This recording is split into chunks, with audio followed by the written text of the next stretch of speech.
போயிடாதீங்க. வியாதியை பார்த்து சோர்ந்து போயிடாதீங்க. அடிக்கு மேல அடி விழுந்து கொண்டே இருக்கிறது. நான் என்ன செய்ய போறேன்? ஒன்று சரியான இன்னொன்று வருத, ஒவ்வொரு பாதிப்பாய் பார்த்து கொண்டு இருக்கிறேனே என்று சொல்லி சூழ்நிலையை பார்த்து நாம் சோர்ந்து போகக்கூடாது. அந்த சூழ்நிலையை வார்த்தையினால ஜெயம் எடுக்க வேண்டும். அல்லேலூயா, அல்லேலூயா. அதனால அந்த அதிகாரத்துவத்தை கர்த்தர் நமக்கு தந்திருக்கிறார் என்பதை முதல்ல நாம நம்பணும். அல்லேலூயா, அல்லேலூயா. பாஸ்டர் ஜெபம் பண்ணாதாங்க அற்புதம் நடக்கும். பாஸ்டர் கையை வச்சு ஜெபம் பண்ணாதாங்க சரியாகும். அப்படி அல்ல, உங்க வாயில உங்களுக்கு அந்த அதிகாரத்தை தந்திருக்காரு. நீங்க அதை பேசும்போது, சூழ்நிலையை பார்த்து பேசும்போது நிச்சயமாக அது மாறிவிடும். உங்க பிரச்சனை மாறிவிடும், உங்க வியாதிகள் மாறிவிடும். அல்லேலூயா. இப்ப கர்த்தர் நமக்கு என்ன பண்ணியிருக்காரு? ஆளுகை செய்யக்கூடிய அதிகாரத்தை தந்திருக்கிறாரு. அல்லேலூயா. அதை ஒருபோதும் நம்ம என்ன செய்யக்கூடாது? மறந்து போகக்கூடாது. கப்பல் கவர்ந்த மாதிரி ஒரு வாரத்தில் போய் உட்கார்ந்துடக்கூடாது. எனக்கு மட்டும் ஏன் இந்த பிரச்சனை?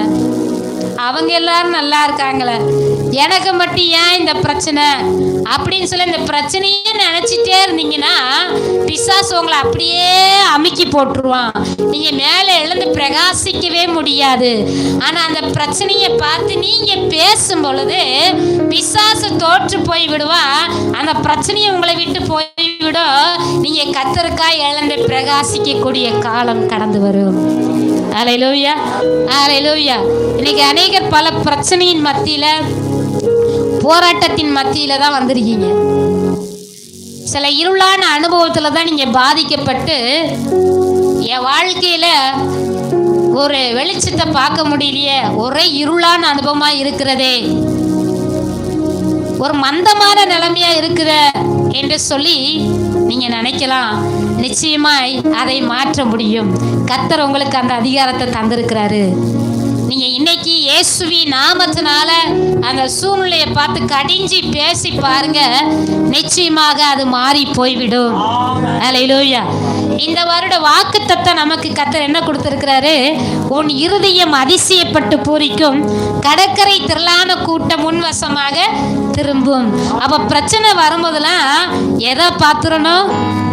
ஆண்டவர் கொடுத்த வாக்குத்தத்தத்தை பார்த்துடணும். சூழ்நிலையை பார்த்து சோர்ந்து போயிடக்கூடாது.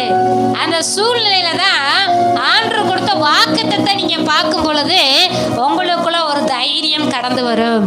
இல்ல, உன் இறுதி அதிசயப்பட்டு பூரிக்குன்னு ஆண்டவர் சொல்லியிருக்காரு. அதனால இந்த பிரச்சனை என்ன மேற்கொள்ள முடியாது. நிச்சயமா என் வாழ்க்கையில அதிசயம் தான் நடக்கும்.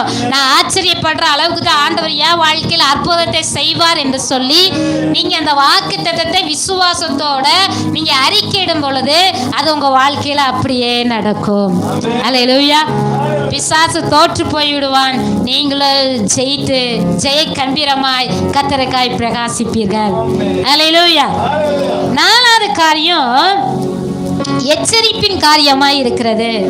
அதுல 10-12 வரை பார்த்தீங்கன்னா, இப்போதும் ராஜாக்களே உணர்வுடையுங்கள், பூமியின் நியாயாதிபதிகளை எச்சரிக்கையாயிருங்கள், பயத்துடனே கர்த்தரை சேவியுங்கள், நடுக்கத்துடனே களி கூறுங்கள், குமாரன் கோபம் கொள்ளாமலும் நீங்கள் வழியிலே அழியாமல் இருக்கும்படிக்கு அவரை முத்தம் செய்யுங்கள்.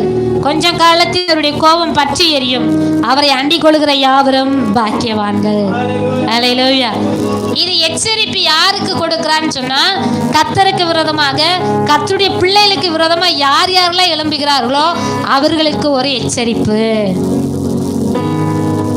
ஆன்லைன்ல பார்த்து கொண்டிருக்கிற நீங்க யாராவது கர்த்தருக்கு விரோதமாகவோ, கர்த்தருடைய ஊழியக்காரருக்கு விரோதமாகவோ, கர்த்தருடைய பிள்ளைகளுக்கு விரோதமாகவோ ஏதாவது பேசியிருந்தா இன்றைய நாள்ல இதை நீங்க பார்த்துட்டு இருக்கும் பொழுதே, கேட்டுக்கொண்டு இருக்கும் பொழுதே உங்களை அர்ப்பணிங்க. ஆண்டவருடைய சமூகத்துல மன்னிப்பு கேளுங்க. நிச்சயமா அவருடைய கோபம் உங்க மேல வராது.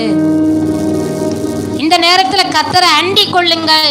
கர்த்தரை சார்ந்து கொள்ளும் பொழுது உங்க மேல இருக்கிற எல்லா கோபங்கள் மாறிவிடும், எல்லா கலக்கங்கள் மாறிவிடும். நிச்சயமாக உங்க வாழ்க்கையில எல்லா பிரச்சனையும் மாறி சமாதானமும் தேவ சந்தோஷமும் சுகமான வாழ்க்கையும் வருவதை நீங்கள் பார்ப்பீர்கள். அல்லேலூயா.